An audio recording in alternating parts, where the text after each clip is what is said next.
하나님이 지으신 그 모든 것을 보시기에 심히 좋았더라. 저녁이 되고 아침이 되니 이는 여섯째 날이니라. 아멘. 요즘 밤낮없이 펄펄 끓는 그리고 끈적끈적한 날씨로 지내시기가 힘드시죠? 제가 그런 거 보니까 여러분들도 특별하게 밤새도록 에어컨을 켜시지 않으면 그럴 것 같습니다.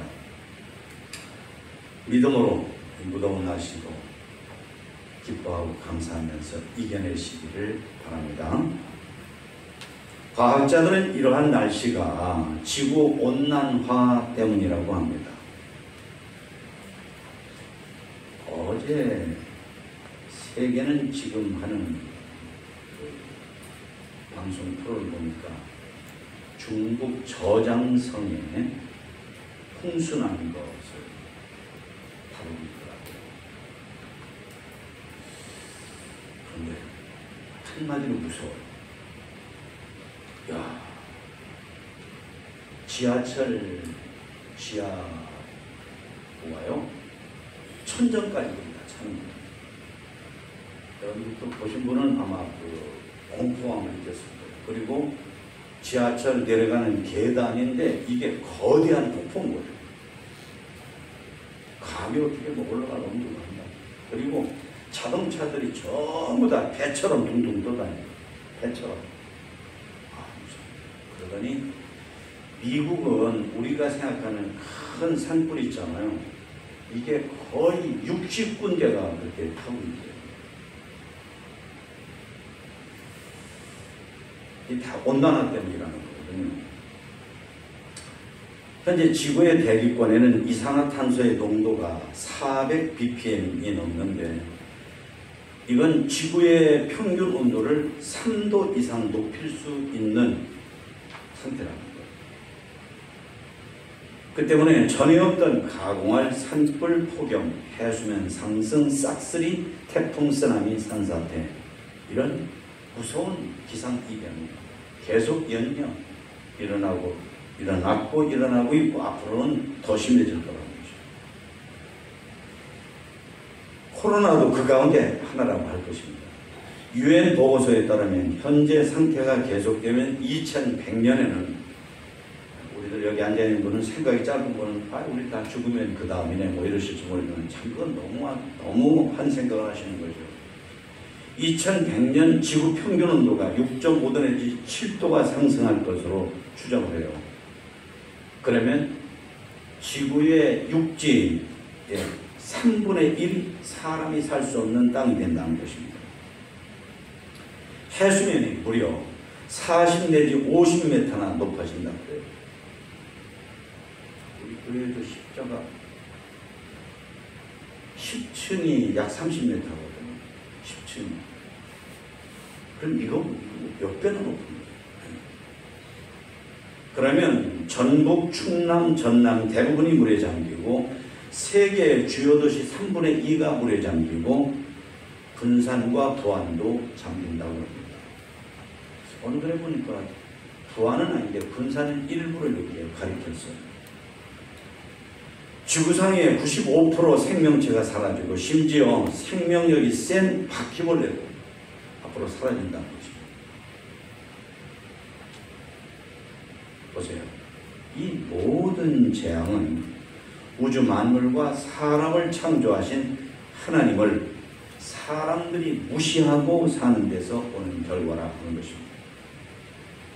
나를 낳으시고 길러주신 부모님을 무시하면 뭔가 안 좋은 일이 생길 수밖에 없는 것처럼 우주 만물과 사람을 지으신 하나님을 무시하고 사니까 지구온난화 그에 따른 무서운 일들이 마구 생기는 것입니다. 우리가 그렇게 좋아하는 자동차나 스마트폰은 만든 사람이 하라는 대로 사용하면 아주 좋아요. 근데 그렇지 않으면 그 반대입니다. 하나님이 만드신 이 세상을 하나님의 뜻을 따라서 잘 지켜가며 잘 활용하며 살면 한없는 복이지만, 하나님의 뜻을 던져버리고 외면하고 살면 이것이 우리에게 부메랑이 돼서 돌아와서 우리를 친다 하는 것입니다. 창세기 1장은 하나님께서 우주 만물과 사람을 지으신 것을 보여주시는 말씀이에요. 우리가 지금 그걸 다 읽었습니다. 창세기 1장을 잘 보면 아주 소중한 진리와 은혜와 사명을 알고 믿고 우리가 복스럽게 살게 된다 하는 것입니다. 우리 하나님은 우주 만물을 지으신 창조주 하나님이십니다. 누군가가 거대한 건물을 보고 너무 크다고 생각하면서 이건 너무 크기 때문에 누가 지었는지 모르겠어 라든지, 아니면은 잘 모르겠어요 라든지, 아니면 누구누구가 지었어요, 셋 중에 하나로 얘기하는데, 누구누구가 지었어, 어느 회사가 지었습니다, 그게 정답이죠. 천문학자들은 어떤 별은 지구에서 10억 광년 거리에 있다고 해요. 그 말은 1초에 지구를 7바퀴 반 도는 빛의 속도로 10억 년을 빛이 가야만 거기에 있는 별이라는 뜻입니다. 감각이 안 잡히죠. 이런 우주와 만물과 사람은 어떻게 생겼을까? 이것이 사람들이, 어떤 사람은 많이, 어떤 사람은 잠시라도 생각하는 거죠. 어떤 이는 저절로 있을 거라고 해요. 어떤 이는 모르겠다 해요. 그리고 우리는 하나님이 지으셨습니다 라고 믿고 고백하고, 오늘 아침 그 내용이 전체인 창세기 1장을 읽었습니다. 저절로 모르겠어요, 하나님 지으셨어요. 이 세 가지 중에 아무리 우겨대려고 해도 정답은 하나님이십니다. 학교에서 진화론이나 이런 걸 얘기하는데 그런 것들도 사실은 근거가 없는 추정일 뿐이에요. 가장 확실한 진리는 하나님의 말씀입니다. 우리가 믿는 아버지 하나님은 우주 만물과 사람을 만들어주신 창조주 하나님이십니다. 하나님이 모든 것을 지으셨습니다. 나는 그걸 믿습니다. 이것이 똑똑한 거예요. 이것이 바른 거예요.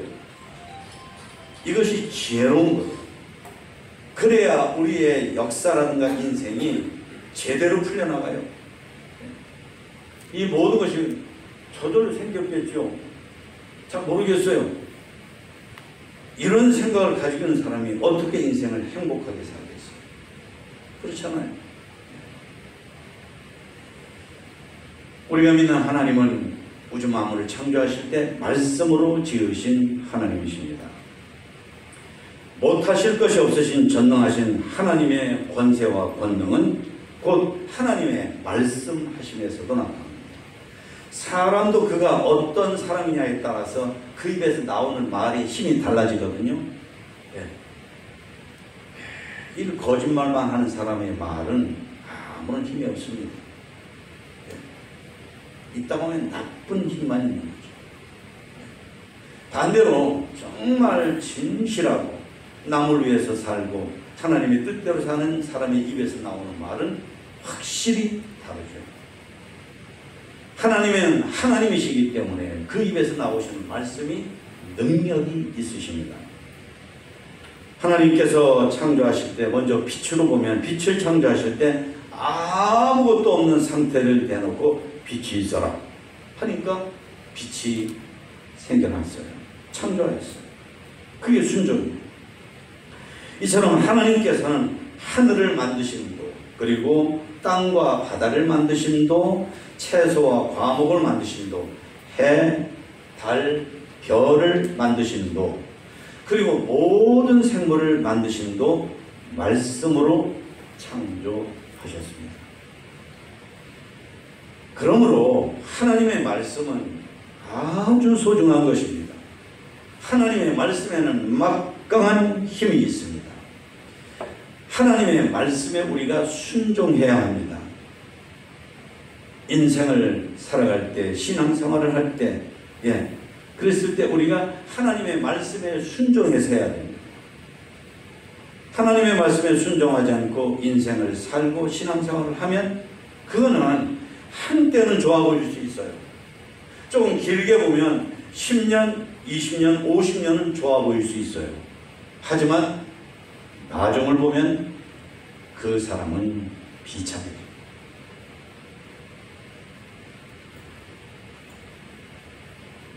그래서 우리는 설교를 들을 때, 성경을 읽을 때, 살아가면서 어떤 일들 속에서 들려오는 하나님의 말씀에 마음의 귀를 기울여서 살아야만 되는 것입니다. 그 속에서 들려오시는 하나님의 음성을 듣고 깨닫고 순종해서 살아가야 됩니다. 여러분, 아마 지금 여러분들 다 핸드폰을 가지고 계실 거예요. 여러분의 핸드폰 주파수에 따라서 여러분이 전화를 걸면 놀랍게도 아무것도 안 보이는, 색깔이 있는 것도 아닌데, 무게가 있는 것도 아닌데, 옷을 입고 나오는 것도 아닌데, 그런데 여러분의 핸드폰 주파수에 따라서 여기에 수없이 많은 전파가 오고 간다는 사실. 하나님의 말씀은 그것보다 더합니다. 눈에 보이지 않지만 하나님의 말씀의 권능과 생명력이 있다 하는 것입니다. 그래서 우리는 그 말씀에 귀를 기울이고 살아야 돼요. 우리는 우리 욕심대로 사는 거 좋아하고 내 판단대로 사는 것이 당연하다고 생각하고 내 고집대로, 내 성격대로, 내 경험대로 살려고 하지만, 만약에 우리가 신앙인이라고 한다면, 하나님을 믿는 사람이라고 한다면, 우리는 우주 만물을 창조하신 하나님의 말씀을 듣고 그 말씀을 따라서 살아야 돼요. 정말 하나부터 10가지까지 전부 다 하나님의 말씀으로 살려고 애를 써요.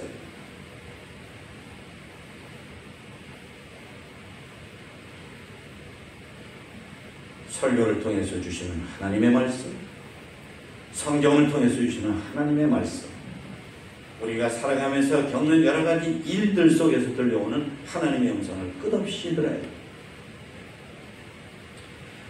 우리가 믿는 하나님은 하나님께서 보시기에 좋은 창조를 하셨습니다.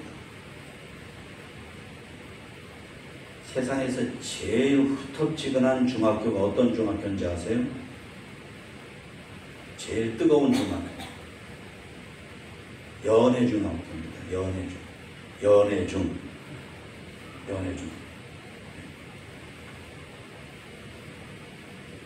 연애를 하는 중인데요.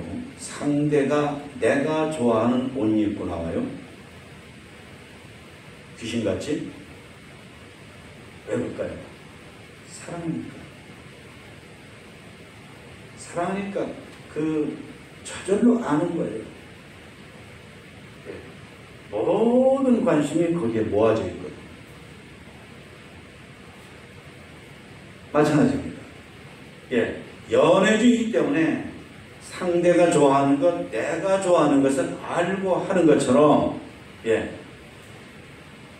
창세기 1장을 읽으면 하나님께서 그날 창조하신 일을 마치신 후에 하나님 보시기에 좋았다라는 것이거든요. 둘째 날 물을 창조하신다면 좋으셨다는 말씀이 빠져 있어요. 이게 뭐지? 했는데 그런 말씀을 하시더라고요. 하나님께서 나중에 사람들이 악했을 때 물로 심판하시잖아요. 노아의 홍수.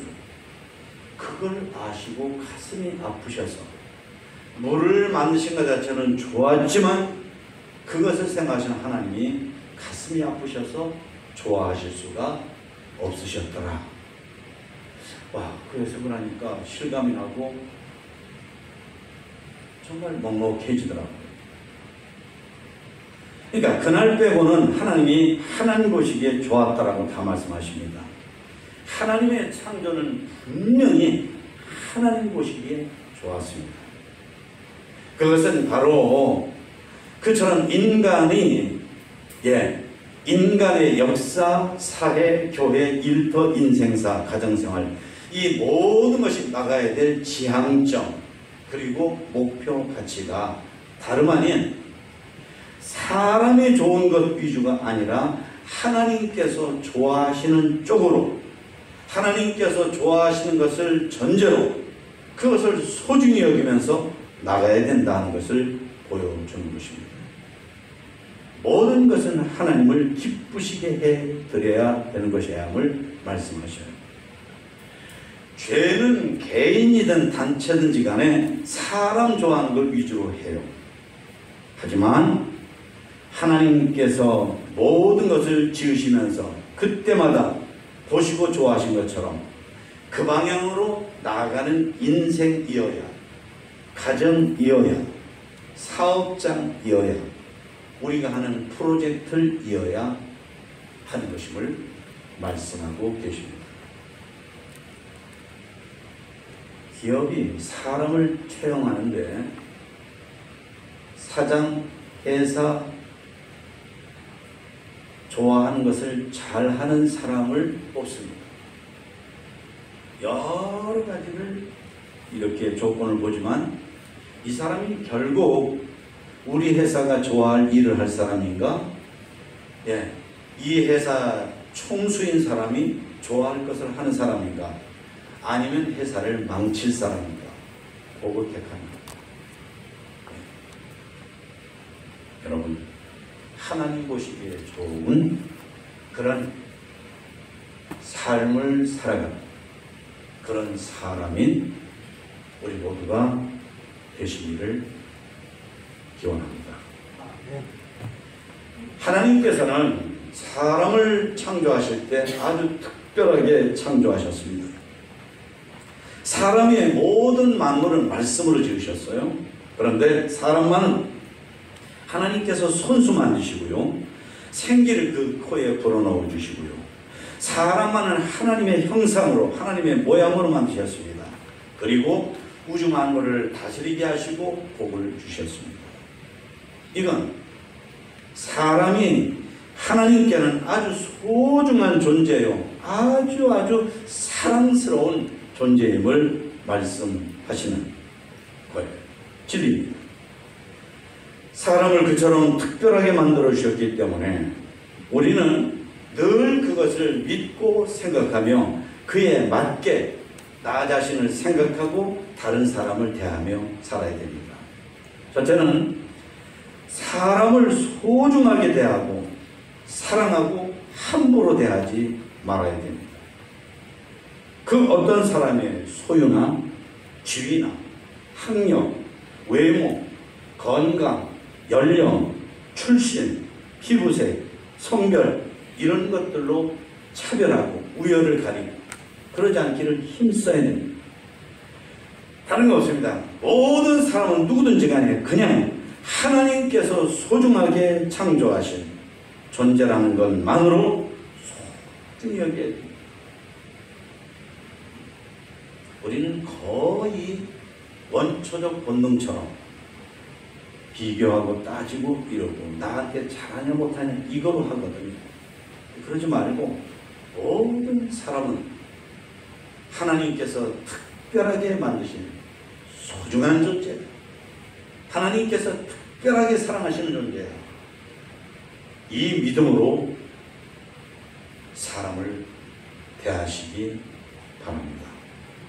둘째는 우리는 스스로도 나는 하나님께서 특별하게 창조해 주신 하나님의 작품이다 라고 감사하고 자신을 사랑해야 합니다. 여러분, 예수님께서 다른 사람이 나한테 잘못했을 때 7번만 용서하면 되나요? 그런데 예수님께서 7번에 70번까지라도 용서해야 한다 그러셨어요. 곱하기 잘하는 사람은 금방 계산이 떨어지죠. 다른 사람이 나한테 잘못을 해도 490번까지라도 용서해야 한다 하는 것입니다. 왜 그럴까요? 여러분, 그 사람이 나한테는 그렇게 잘못한 사람이지만 하나님께는 하나님께서 특별하게 만드신 하나님의 작품이기 때문에 그러신 것입니다. 예. 그러니까 우리는 나 자신에 대해서도 내가 얼마나 하나님 앞에 소중한 존재예요. 다른 사람하고 나하고 뭔가를 비교해서 그 사람보다 내가 못한 것 보고 내 인생은 이게 뭐야? 나는 왜 흙수저야? 나는 왜 이렇게 남보다 못하게 태어났어? 왜 이렇게 불리하지? 이럴 것이 아니다. 내가 나라는 사실, 어느 누구도 비교할 수 없는 나라는 사실에 대해서, 그리고 나는 하나님이 만드셨다는 이 사실로 내가 나를 사랑할 줄 알아야 하는 것입니다. 이게 하나님의 뜻이에요. 세 번째, 사람은 자신을 만들어주신 하나님을 가까이 하며 살아야 행복해지고 평안하고 소중해지는 존재라는 것입니다. 그러면 우리는 내가 먼저 하나님을 잘 믿고 그 믿음을 가지고 내가 내 믿음을 얘기하고 소개해서 다른 사람도 나처럼 하나님을 믿을 수 있도록 전도에 힘쓰고 선교에 힘써야 된다고 하는 것입니다. 그렇습니다. 사람은 그 인생이, 그 존재가 하나님의 품에 안길 때 그때 비로소 진정한 평안이 있거든요. 근데 우리가 이것을 그냥 귀로만 듣고 그냥 고개만 끄덕거리고 그렇지 나도 그걸 부정하지는 않아 이러면서 실제 삶은 하나님의 품에 안긴 삶이 아니라 아버지를 떠나서 멀리 가서 제멋대로 사는 식으로 우리가 하루하루를 살아가거든요. 그거 아니다. 하나님은 인생들이 하나님의 품에 안겨서 행복하게 살게 하시려고 당신의 아들이신 예수님을 이 땅에 보내시고 사람들의 죄 때문에 십자가에 달리시고 그리고 부활하셨거든요. 이 모든 것이 하나님도 먼저 전도하신 거예요. 먼저 전도하신 거예요. 사람들이 하나님께로 오도록, 사람들이 하나님의 품에 안겨도록. 왜? 하나님께서 그렇게 만드셨거든요. 그렇게 살지 않으면 인간은 행복이 없는 거예요. 평안함이 없는 거예요. 네 번째, 우리는 하나님의 영광을 최우선으로 살아야만 합니다. 우리를 다른 만물과는 비교도 할 수 없이 소중하게 창조해 주신 것은 우리도 하나님을 모든 것을 다해서 마음을 다하고 뜻을 다하고 목숨을 다하고 힘을 다해서 하나님을 사랑하도록 만드신 존재들이거든요. 정말 정말 살든지 죽든지 하나님을 위해서 살아야 돼요. 먹든지 마시든지 하나님의 영광을 살아야 돼요. 믿음으로 사는 나를 이해 못해서 사람들이 나보고 미쳤다고 하든지 믿음이 좀 있어서 나보고 온전하다고 하든지 간에 상관없이 우리는 하나님의 영광을 위해서 살아야 될 줄로 믿습니다. 내 이름 내기 위해서, 내 존재가치 드러내기 위해서, 내가 인정받는 것 위해서 거기에 사로잡힌 인생이라면 하나님께서 나를 지어주신 뜻을 저버리고 사는 것입니다.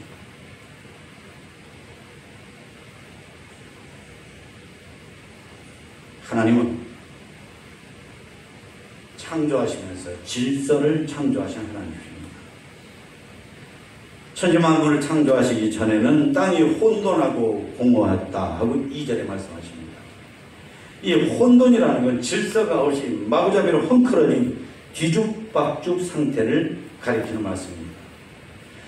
창조하시기 전에는 그랬는데 하나님이 창조하신 일을 이렇게 진행해 가면서 점점 질서가 잡히는 거예요. 점점 질서가 잡혀요. 하나님은 혼돈의 하나님이 아니시고 질서의 하나님이십니다. 사람의 교만과 욕망의 덩어리인 바벨탑을 쌓는 곳 아시죠?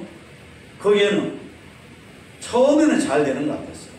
그렇지만은 언어가 통하지 않고 결국은 무너집니다.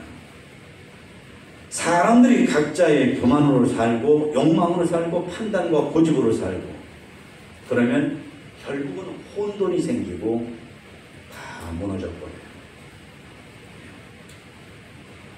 우리의 마음, 우리의 인생, 우리 가정, 우리 교회, 우리 일터, 우리 사회, 역사와 우주는 하나님께서 만들어주신 그 질서를 따라서 가야 됩니다.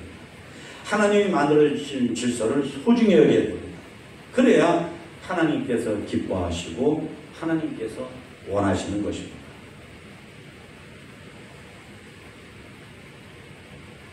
질서는 순서를 지키는 것이고 제자리를 지키는 것입니다.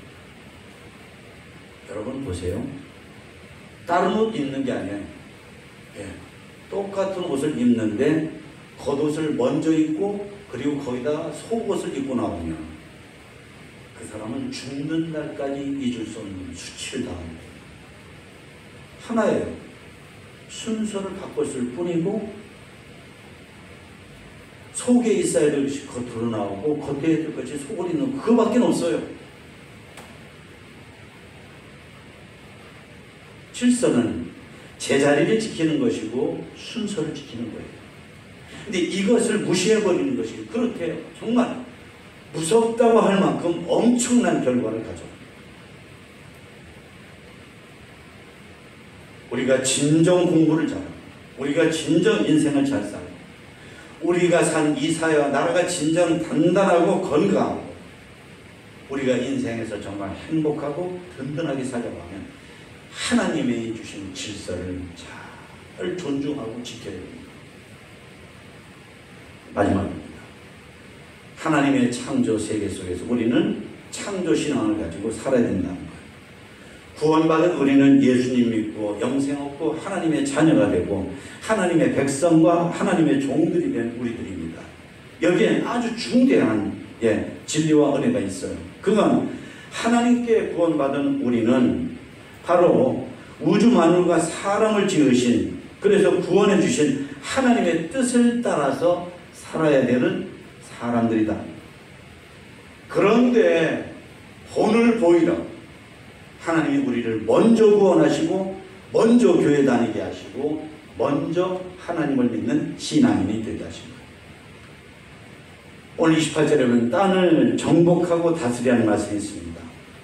이것은 전쟁을 해가지고 상대방을 정복하고 내 욕심을 마음대로 채우고 상대방이 어떻든 좋다 이런 뜻이 아닙니다.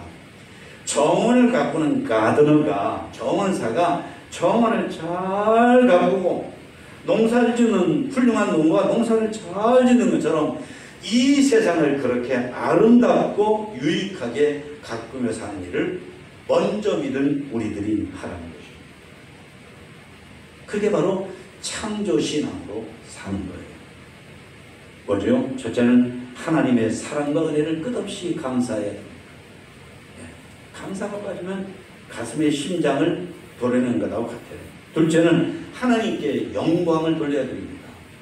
우주를 만드시고 나를 만드신 하나님이시니까 하나님께 영광을 드려야 돼요. 셋째는 내 것이라고 고집하고 행사하는 모든 것의 사용권과 소유권을 하나님께로 이전해야 됩니다. 넷째는 하나님이 지으신 자연을 사랑하고 보존하는 삶을 살아야 돼요. 다섯째는 그래서 검소 절약하며 쓰레기를 줄이고 분리해서 버리는 이런 것들을 실천해야 됩니다. 여섯째는 교회, 가정, 기타 등에서 다른 사람에게 그렇게 창조신앙으로 사는 영향을 끼쳐야 된다고 하는 것입니다. 하나님을 믿는 어느 철학자가 시골 어느 호텔에서 자고 아침에 산책을 하는데 그 호텔 마당을 쓸고 있는 직원이 투덜투덜거려요. 언제까지나 이런 일을 하면서 살아야 되는 거야? 라고 말이죠. 그때 그 철학자는 믿음을 가진 분이었기 때문에 여보세요. 저 잠깐만 얘기 좀 할까요? 그러면서 하는 얘기가 내가 이런 일이나 하고 있다고 생각하지 말고 이 세상 모든 것은 하나님이 지으신 것인데, 그렇다고 본다면 이 호텔 마당도 사실은 하나님의 정원하는 겁니다. 내가 하나님의 정원을 쓸고 있다고 생각을 좀 바꾸면 어떨까요? 다행히도 그 사람은 그 말을 받아들이고 그렇게 해서, 그래서 순간 사람이 달라지고, 아마 그 이후에도 계속 달라졌겠죠. 그렇습니다. 우리도 창조주 하나님을 그렇게 믿고 사는 창조신앙을 확실히 가지고 그렇게 변화와 그리고 행복이 있어집니다. 그래서 이런 무더운 날씨 가운데에서 정말 복되게 사는 저와 여러분 모두가 되시기를 주님 이름으로 축원합니다.